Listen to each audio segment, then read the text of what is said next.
Well, howdy folks, welcome back to the old wood shop. We're coming to you again from world headquarters, located in beautiful suburban Cedar Rapids, Iowa. We haven't been doing much video work, have been doing some actual work that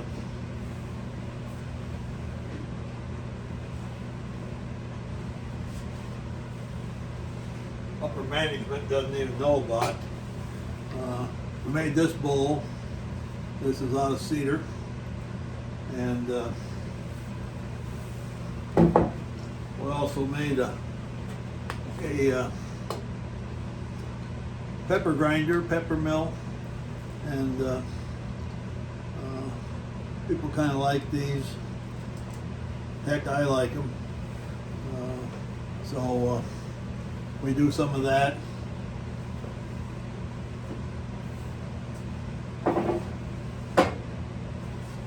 I didn't figure it was different enough from all the other things that we've done to mess around with the video. So even though I'm keeping busy, I haven't videoed too much. Busy time of the year, I guess. Holiday coming up. New experience for me. Evelyn and I have been invited to a potluck, and I've been to a lot of potlucks, but I've never been in a position where I'm the person that has to bring something. So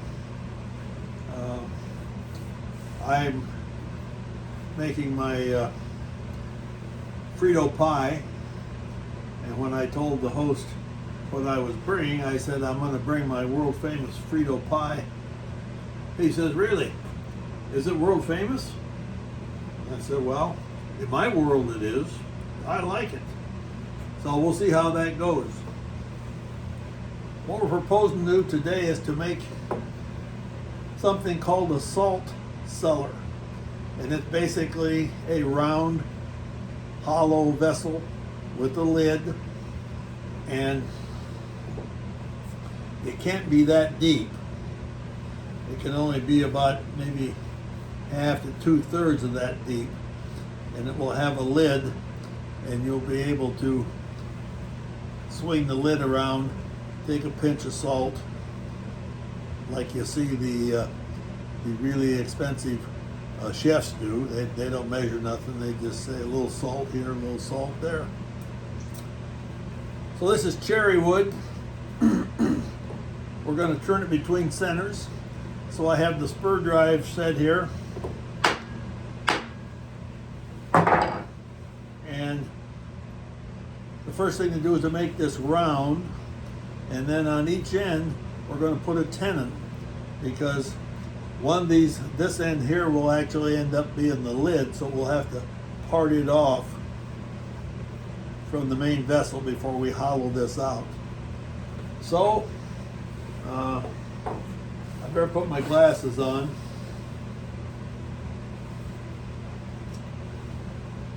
Because without them, I can't see to find the center here. So we'll put this in the center, and then we're going to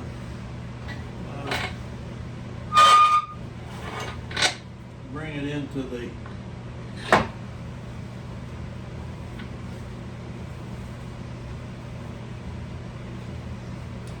spindle, and we'll lock that in. I'm not sure. Well, let's see here. I think we're going to have to have a little more room than that.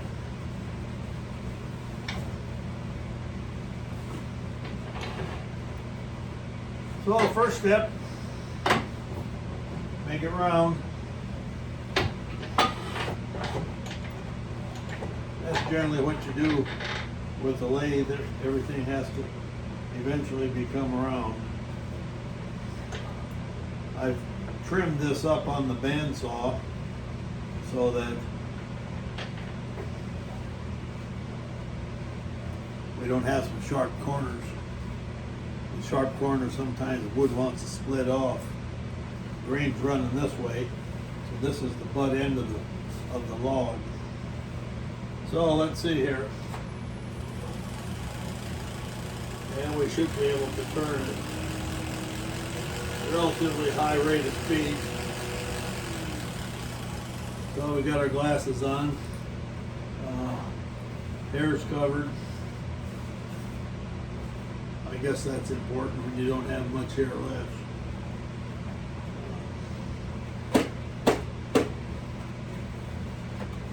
My face shield is pretty dusty. It's kind of like driving in a fog. I never remember to clean it up when I'm not using it. It's kind of like the leaky roof story, you know. When it's raining, you can't fix the leak, and when it ain't raining, it ain't leaking. So you end up doing nothing. That's kind of what's happened here.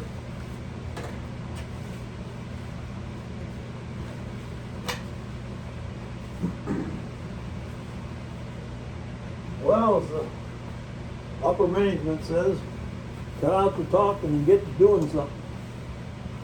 So we're going to do that. I don't usually use this roughing gouge, but I think I'm going to try it here.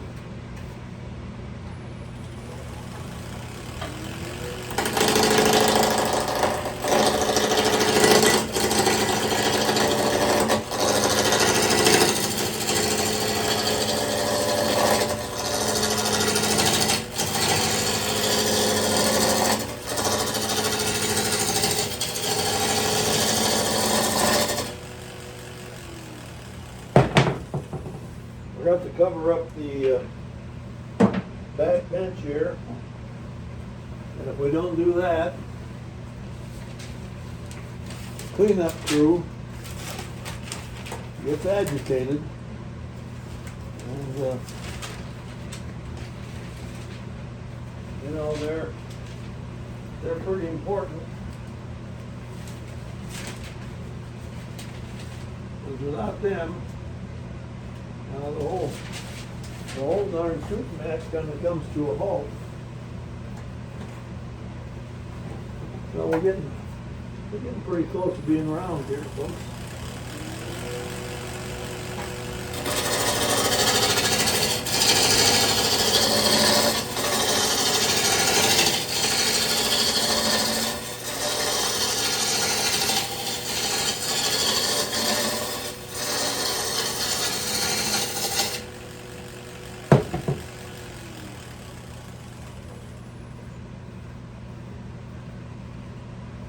I didn't quite have enough wood to make this the size I wanted. I was hoping to have a 5-inch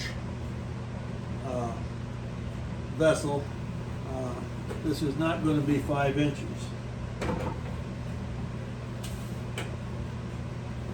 It's a little over 4, but I think it'll be all right. I think it'll be all right. Let's see if we can smooth this thing out.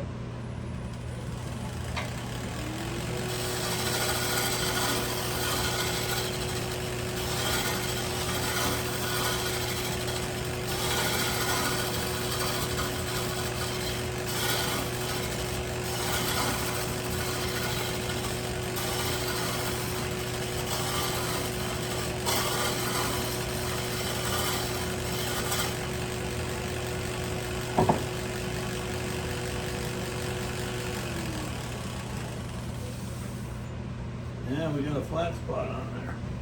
We gotta take a little more off. Okay, we can do that.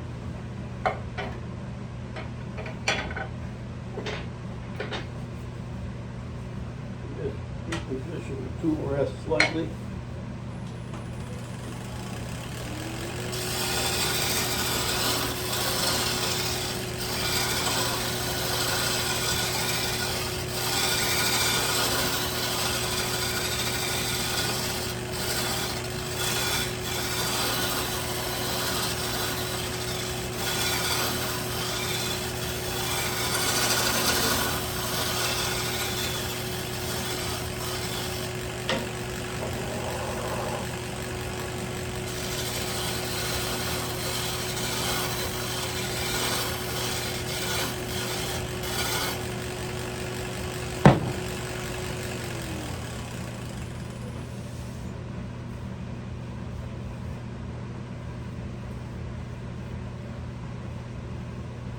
always kind of a problem. We're gonna make this the top, and we're gonna part this thing off. But we want the top and the vessel to be the same diameter. So I guess the thing to do is to sand it now to where it's supposed to be.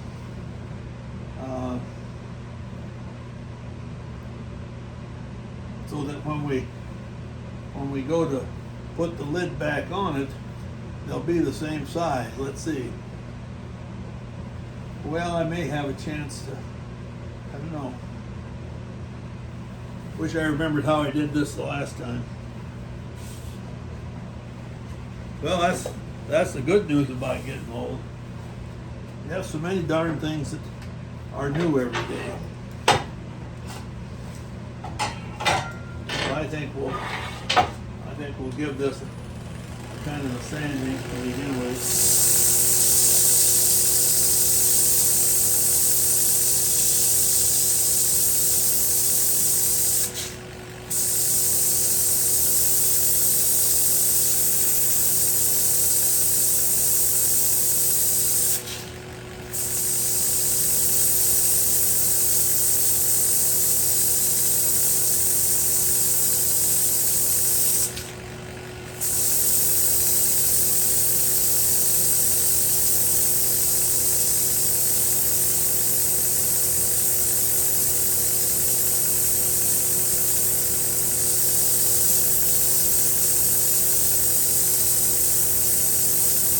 Well, I can.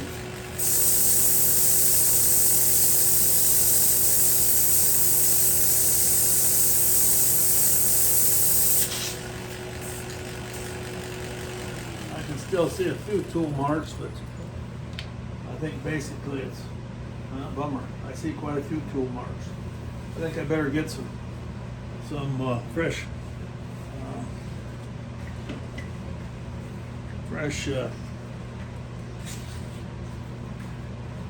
sanding here and see if we can't take off some more of this material.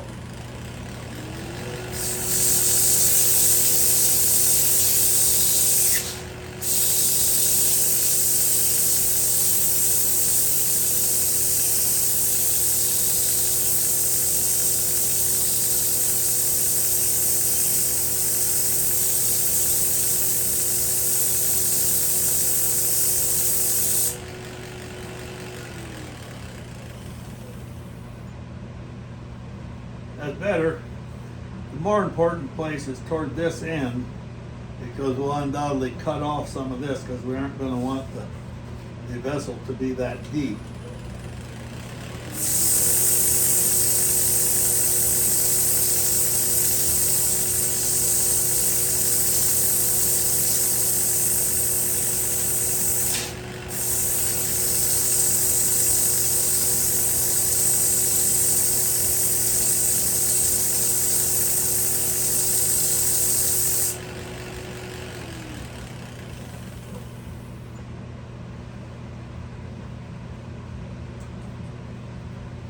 Well, as long as we're here, I'd give it a little bit more right here in the center. I still see a tool mark in there.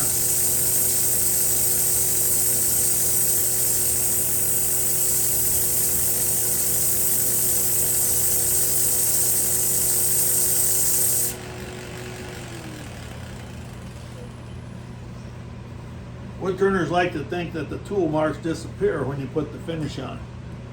Well, to some extent they do, but if you look close, if there are tool marks, you likely can see it.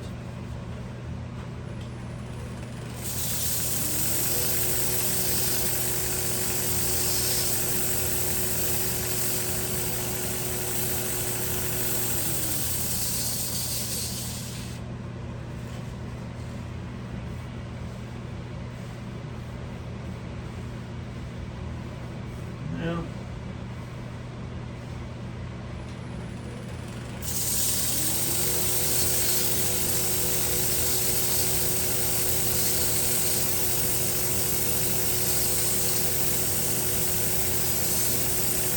I know sanding is important, but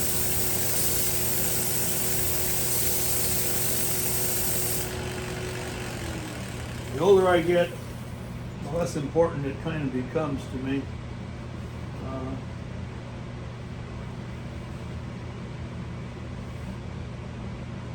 I kind of tend to think that most people won't notice the difference anyway. Now I know that's not the case with everybody, and I respect the guys that go up to 400 and 600 grit.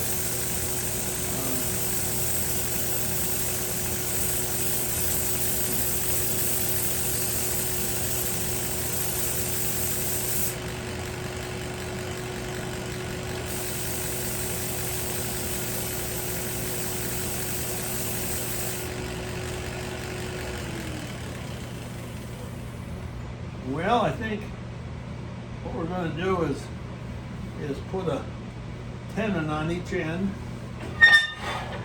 I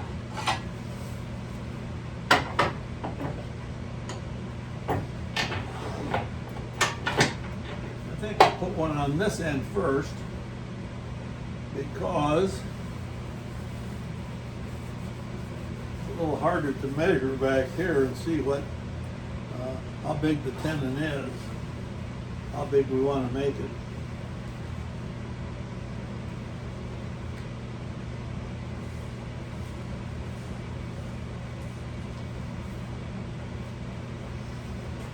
That's actually pretty big. I don't think I'm going to go that big. Let's see if we can get a little better size tenon. Let's use this pencil. Yeah, this is better.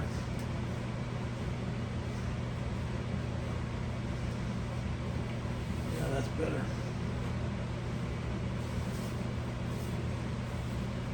Now, the other thing is how deep the tenon should be.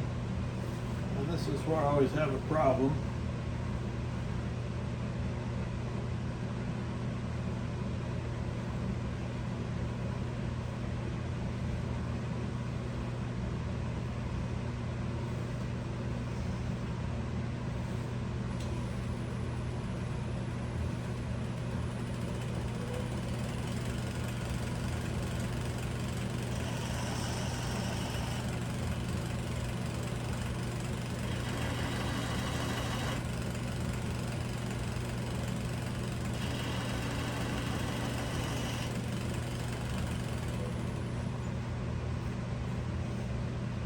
Okay. Sports fans,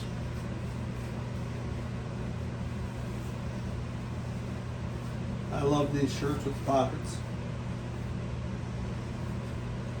I think what we're going to try and do, and what I've seen people do, and what this tool is made to do, is to cut a square out of here. It's tougher than it looks, and I probably will end up not doing it completely with this tool. Let's give it a try here.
it's not too bad. Let's see if we can get the other side.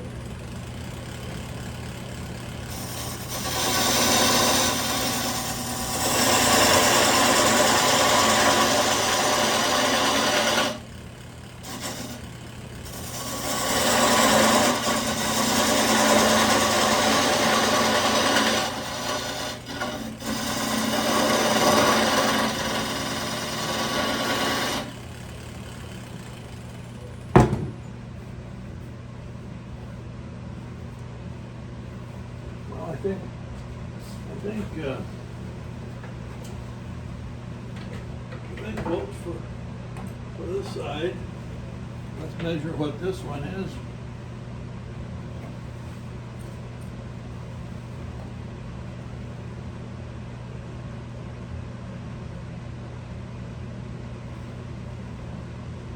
And we'll make them both about the same.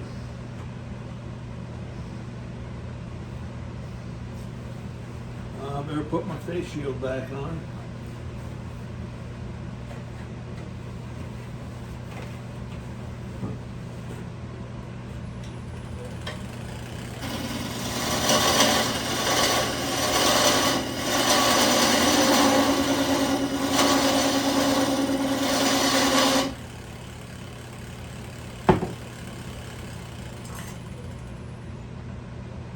A little more.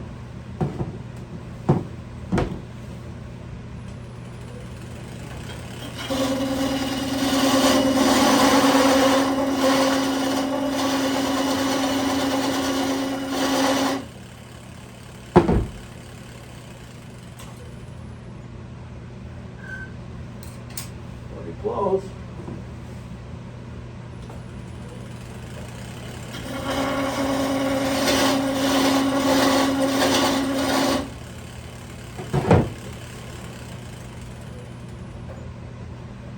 Close enough. I think we need to make this tenon just a little deeper.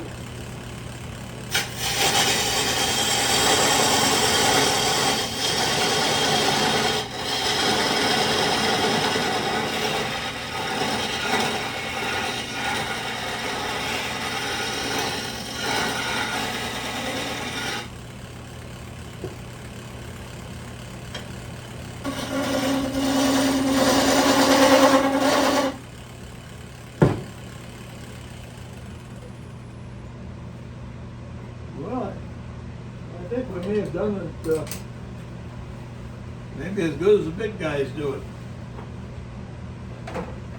I think we're going to call it there.